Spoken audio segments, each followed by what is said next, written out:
Halo, apa kabar kalian semua? Semoga baik-baik saja ya. Oke, di video kali ini aku mau bahas apa sih resiko kalau kita gagal bayar di pinjol ya.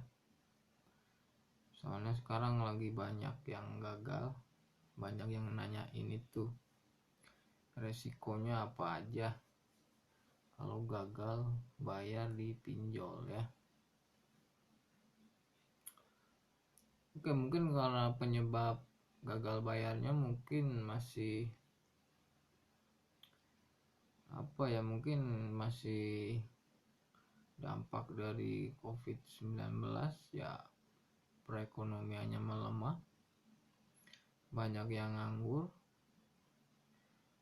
karyawan pabrik banyak yang diliburin ya, pedagang juga banyak yang gak jualan. Kalau mereka punya pinjaman ke pinjol ya otomatis banyak yang telat, banyak yang nunggak, jadi ya gagal bayar ya, seperti itu. Oke, mungkin dari awalnya ya, kemajuan teknologi sekarang merubah industri keuangan Indonesia sejak munculnya fintech ya, finansial teknologi ya.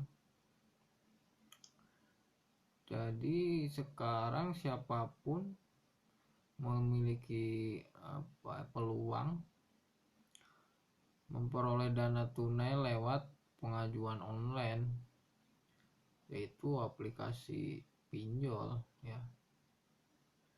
Itu awalnya seperti itu. Jadi semua orang punya peluang bisa minjem uang ke online-nya, ke pinjol. Jadi mereka yang butuh modal usaha minjem ke pinjol, yang jadi karyawan pabrik minjem ke pinjol. Tapi berhubung yang kerja di pabrik diliburin, yang dagang gak jualan, ya akhirnya telat bayar, gak bisa bayar pinjol ya, seperti itu. Terus apa sih resikonya kalau kita gak bayar pinjol ya? Untuk resiko yang pertama itu utang makin besar ya, seperti itu. Misal telat bayar akan kena denda atau bunga ya.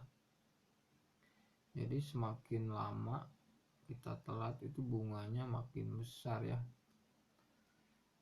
karena itu ada dendanya. Kalau kita telat sebulan atau sehari 2 hari itu pakai bunga, ada bunganya. Itu resiko yang pertama, itu utang makin besar ya. Cuman kalau untuk fintech yang sudah berizin dan terdaftar di OJK, dalam waktu 90 hari jika peminjam sudah melewati dari 90 hari, penyelenggara fintech dilarang untuk melakukan penagihan ya, seperti itu. Itu aturannya seperti itu ya. Jadi kalau udah melewati 90 hari kamu telat, itu dari pinjol udah nggak boleh nagih ya. Itu ada peraturannya seperti itu. Lalu untuk resiko yang kedua itu data bisa tersebar ya. Itu untuk resiko yang kedua. Karena saat pengajuan di aplikasi, dulu waktu kamu ngajuin di aplikasi ya, kamu pasti masih ingat ya, diminta untuk memberikan informasi data pribadi kamu ya, alamat kamu, tempat kerja, kontak ya, foto KTP, terus foto selfie kamu pakai KTP juga, seperti itu ya. Memang hal itu melanggar hukum pidana ya, karena OJK melarang fintech melakukan penyebaran data pribadi ya, sekalipun nasabahnya itu menunggak ya. Sebetulnya aturannya seperti itu, jadi melarang untuk sebar data ya. Sebenarnya itu dilarang, cuman kalau kadang aku dengar kalau untuk pinjol yang ilegal itu kan ngancem seperti itu ya, mau nyebarin data kan seperti itu, makanya suruh bayar kalau nggak mau disebarin datanya kan gitu ya. Lalu untuk resiko yang ketiga itu didatengin DC ya, didatengin DC ke rumah. Kamu juga harus tahu kalau pinjol itu ada yang punya DC ya.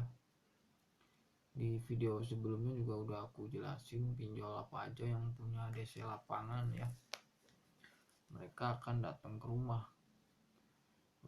kalian sesuai dengan alamat kalau gagal bayar ya. Nah itu untuk resiko yang ketiga itu didatangin DC. Jadi walaupun pinjol bisnisnya secara online ya, yang namanya tukang tagih tetap ada ya. Itu harus kamu tahu ya. Jadi pinjol menjalin kerjasama dengan pihak ketiga di luar perusahaan, yaitu para DC ya, debt collector ya.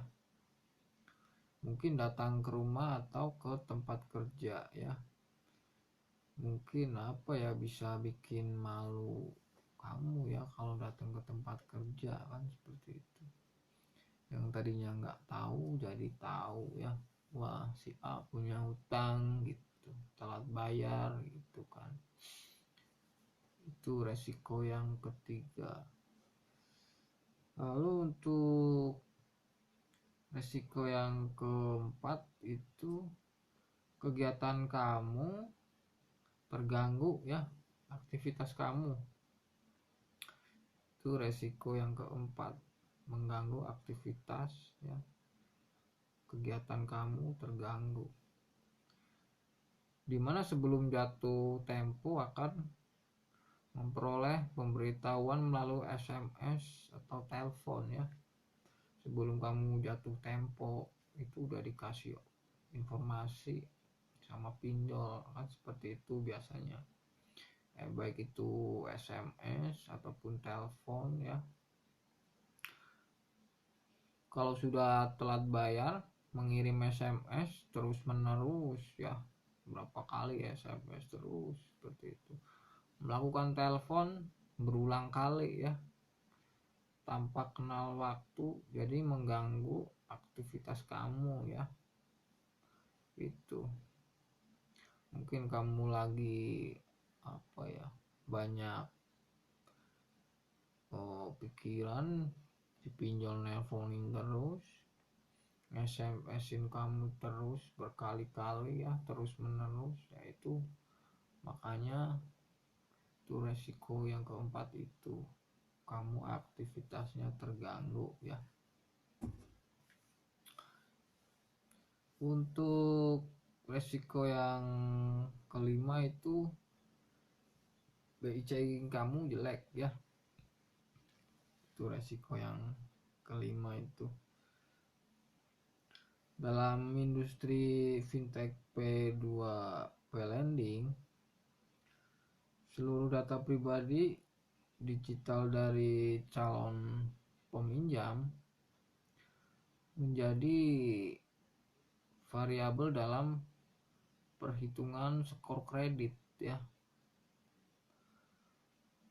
Jadi ketika seorang nasabah gagal melakukan pinjaman di fintech resmi,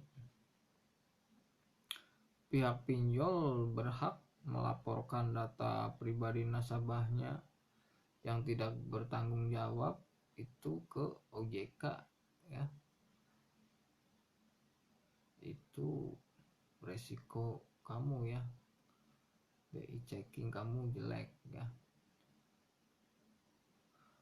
Lalu OJK akan memproses daftar orang dengan kredit bermasalah itu yang membuat penilaian BI checking memburuk seperti itu.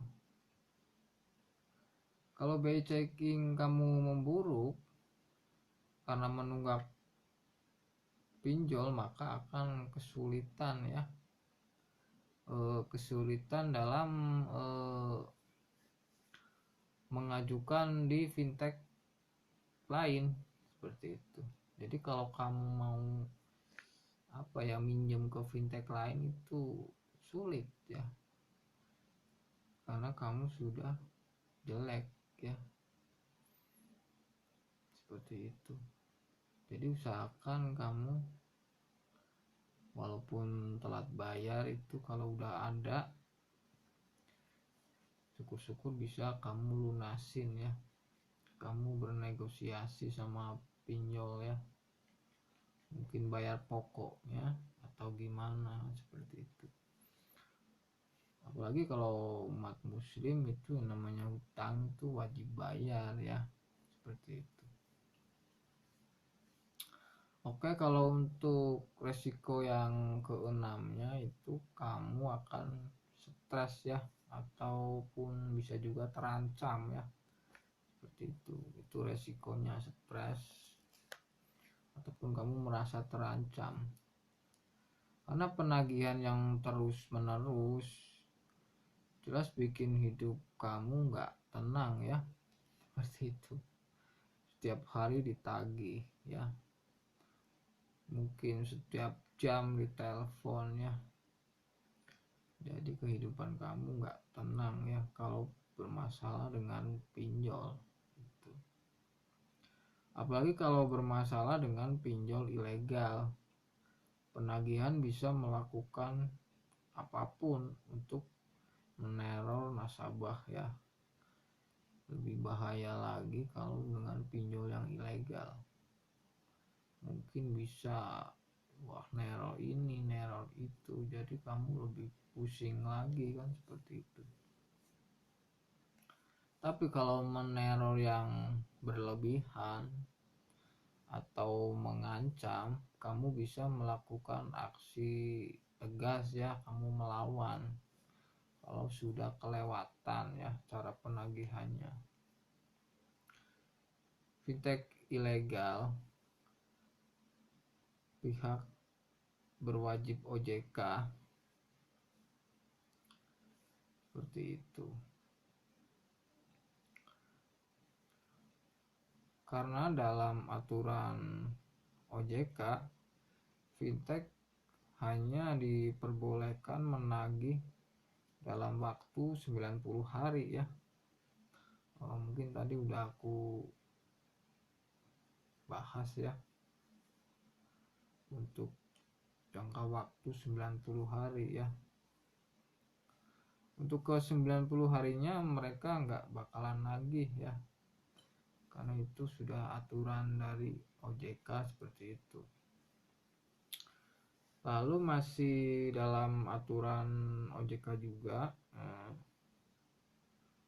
sebetulnya fintech penyedia pinjol nggak boleh menggunakan data kontak ponsel nasabah untuk keperluan penagihan ya, apapun kondisinya ya, seperti itu. Jadi buat teman-teman yang sekarang gagal bayar di pinjol, usahakan kamu siapin mental ya, jangan patah semangat ya. Silakan kalian negosiasi dengan pinjol tersebut, mungkin ada solusinya ya. Oke, buat teman-teman yang baru gabung di channel aku, kalau pengen dapat informasi seputar pinjaman online, silakan kamu subscribe channel aku ya, biar selalu dapat informasi terbaru seputar pinjaman online ya. Dan jangan lupa kasih like-nya ya. Oke, mungkin itu penjelasan dari aku ya, resiko gagal bayar di pinjol ya. Sampai jumpa di video berikutnya. Terima kasih.